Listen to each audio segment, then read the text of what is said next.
Hello and welcome back to another Mogstation update video looking at all of the latest stuff that gets added to the Mogstation cash shop, also known as the Final Fantasy XIV online store. Today is the 10th of June 2021 and the new additions come in the form of two Eastern items from other regions of the game. These were available, I believe, on the Korean client recently, or the Chinese client, I forget which, and they've made their way finally over to our version of the game.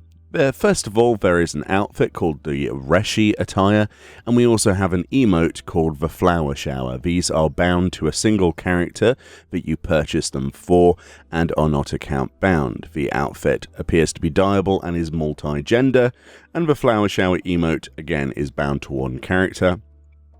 And we'll have a look at both of those in just a moment. First of all, the prices then. In Great British Pounds, the outfit will cost you £11.16 and £4.03 for Flower Shower. If we were to change this to the United States dollars, you'll see that $18 will get you the Reshi attire and $7 the Flower Shower emote. If we change this to euros, then you'll see that that's €13.50 for the attire and €4.90 for the Flower Shower emote. And yeah, I'm pretty sure that's everything. Maybe we could look at yen for a second. You know, 1,980 yen versus 770 yen for the emote, and there we go. So let's log into the game. Let's have a look at both of these items in a nice big lengthy video. Let's actually look at what it looks like, each individual piece, whether it works on various races, and we'll go from there. Right then, here we are in the game, and as you can hear, the Moogle mail's going crazy, which means we have our things delivered. Here we go, here's the emote. It's Ballroom Etiquette Floral Rearrangement. It says, an illustrated manual on how to create a dazzling shower of petals to accompany your debut without conspicuously destroying whatever bouquets may be close at hand. Used to learn the /flower shower emote. There we go. So that's the first one. And this should be the Reshi outfit, which is a 4-piece, as you can see. This is a 4-piece dyeable thing with no gender restrictions for all classes level 1 and above. That's what we like to see. So we've got a helm, a chest, some legs, and some boots. So let's grab that. My inventory is very low on items, item space because of relic weapons, but it is what it is. So let's move on to actually looking at these items. Let's look at the outfit first. Okay, so this is what the Reshi outfit looks like then on my character. I've just come into the photo studio that I made in my house to give this a good go. Let's have a nice pan around this then. So this is a complete set. The headband you can just about see, but my hair covers most of that, unfortunately. I'll show you that on a better demonstration in a moment somehow. But as you can see, it is a fairly comfy looking set. It is very well designed to go together. I do like this top, actually. The colour is quite surprising. I really do like that. This is a dyeable outfit as well, so we're going to look at some dye options in just a while, but yeah, overall I think this is quite good quality. It's definitely another Eastern attire, and I'm sure this has a lot of meaning with some people, as all of these outfits do seem to reference something from, you know, pop culture or history for many different cultures, and I always don't understand which ones are which, so I'll let that be someone in the comment section's job to find out where this originated from in terms of design. But yeah, it feels very much familiar to me. I don't know why, but it really does. So let's have a look at the individual items then on their own. Okay, so here we are in the esthetician. I was like, I wonder what hair I could change my character to better show this off, but it does clip for a lot of stuff, unfortunately. Probably that might be the best one. I've seen it on a lot of players. But as you can see, this helm is actually, well, a headband. Very similar to what you might see in anime, I guess, like Naruto. I've seen this in. Lots of other things like that.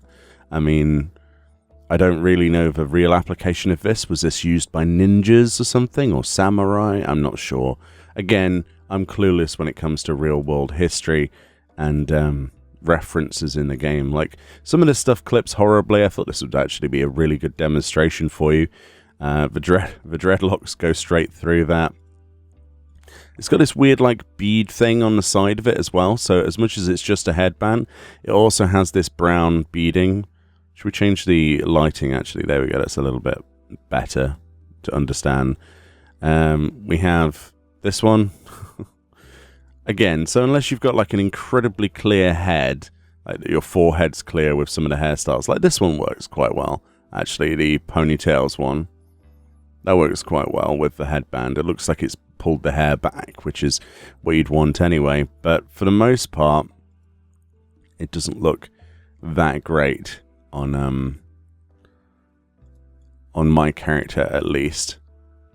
Yeah, not a huge fan of this one, but at least I was able to demonstrate what the hairstyle would look like on a female character, at least with this headband. I mean, that's not too bad. There you go. Now you can see some of the extra detail. There's like a diamond shape, you know, here with the bead on the piece of hair or whatever it is dangling down that's brown. That goes quite well, actually. Yeah, that's probably the hairstyle to go for with that sort of setup. But yeah, you'd think all of the short hairstyles we have in the game, that many of them would work. So few of them actually do with this. It's quite surprising. Very surprising indeed. But yeah, there you go. There's a bit of a demonstration of what things look like, if you were wondering. Right then, let's hop onto the rest of the pieces of gear. Alright then, here we are once again in the studio lighting, and I've taken off pretty much everything apart from that headband and the chest. I've decided to keep that hairstyle on because it seems to be the one that works the best, I think, with this. Gives a better demonstration. So the chest piece itself, this is exactly what it where it finishes on your legs. Sometimes it's harder to actually see that. That's why I thought it would be good to show these pieces individually. We're going to do the same with the legs and boots in a minute. Yeah, I like the top actually. The detailing on the back is something I'm very excited to see how it dies. And I like the rope actually. It's kind of nice to see. I don't know. I've got nothing bad to say about this one. A lot of the longer hair clips through that collar scarf, but that's going to happen regardless. Don't know. Unless it dies horribly, I have nothing bad to say about this at this exact moment in the video. So we'll have to wait and see. Right, let's move on and look at just those legs then.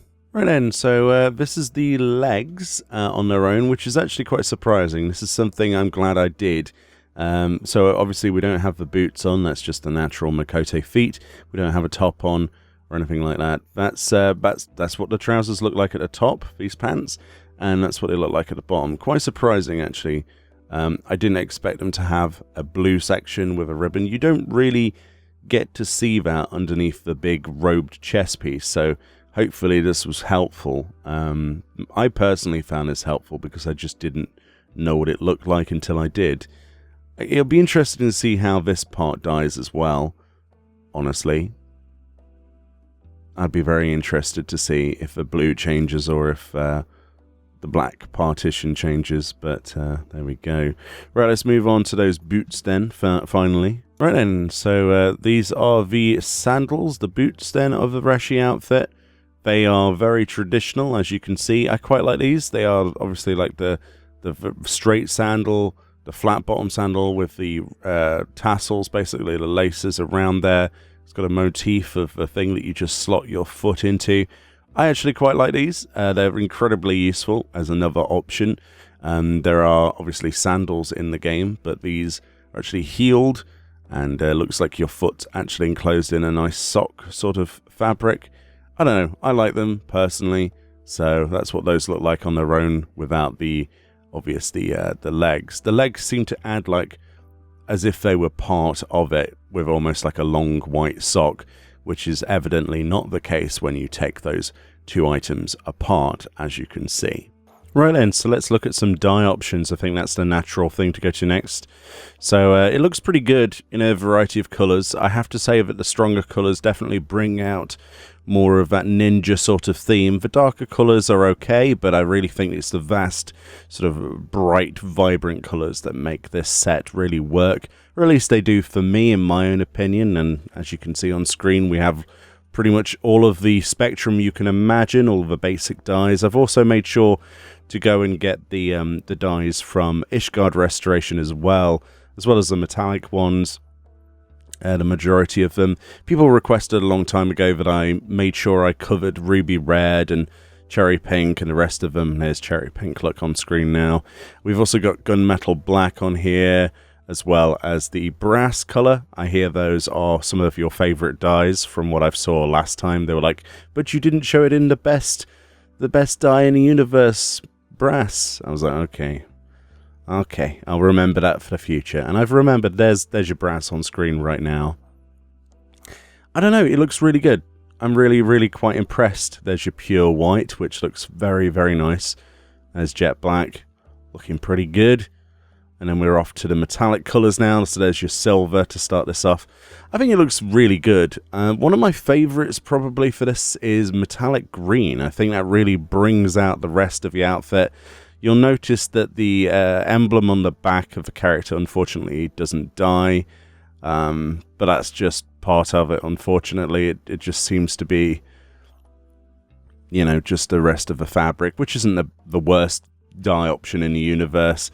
But it certainly could be better. I really like this set. I think it's fantastic. The only thing left to show then is if the helm works on the Viera and Hrothgar. So let's get to that right away. So yeah, you'll be pleased to know that the helms, these headbands, surprise surprise, do work on Hrothgar and Viera. But that shouldn't be too much of a surprise to you, considering it's a headband and not a hat. So there we go. If you were burning that question, at least you have an answer to that. So let's move along.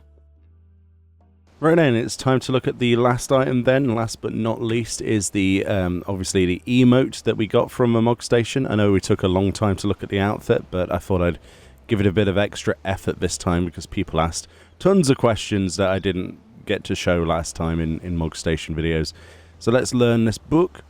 Floral rearrangement to give us the flower shower emote, and that, as you can see, will be lit up. It is a general tab emote, which is quite surprising. So this isn't a persistent emote, so it doesn't just do it on its own. This will be just from when you press the button.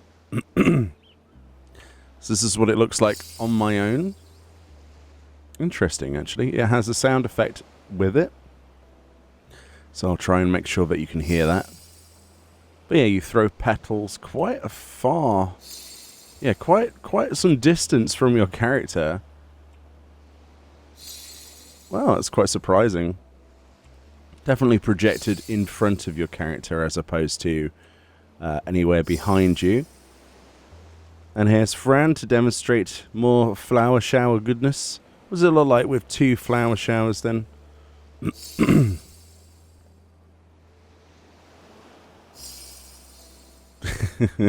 Can you imagine if you had like 8 people spamming this in like Limsa Laminsa or something? I mean, we have the cheer on and cheer wave emotes and such, which are awesome, but it's nice to have another way of cheering people on or congratulating them. Like, imagine how useful this would have been at Eternal Bond ceremonies. You know, the bride and the groom are walking down in front of us now, and we're like, whee! You know, along with like people with the champagne bottles, the Eorzean Red or whatever it's called. Absolutely awesome. I think this is a great addition. Do I think it should have been on the cash shop? I mean, it was first originated in another country, so another region's version of the game, so it was likely going to be mogstation, you know, cash shop anyway. But it would have been nice to get something similar to this in the game. Maybe one day we'll get a confetti emote where we use just one hand and throw out just pink confetti. That would be rather amazing. Perfect timing on that. But there we go. That was the full showcase today of all of the mogstation cash shop items. Hopefully this got you in the mood to maybe buy this stuff or maybe not to buy this stuff, depending on your opinions. And that's really what this is all about, showcasing things rather than just showing pictures or a little GIF. Sometimes it's nicer to be able to actually see what things are like when they're in the game. So, yeah, that's the reason we do these videos, as much as people like to say otherwise. But, yeah, great thing to add to my collection, and I certainly will be coming up with quite a few glamours. Most likely with this chest piece. I do like it. The headband, well, probably not so much, but much love. Thank you kindly for watching this video. Enjoy the rest of your day, wherever you are in the world. And I'll see you all next time. Much love. And I guess one more flower shower. Whee!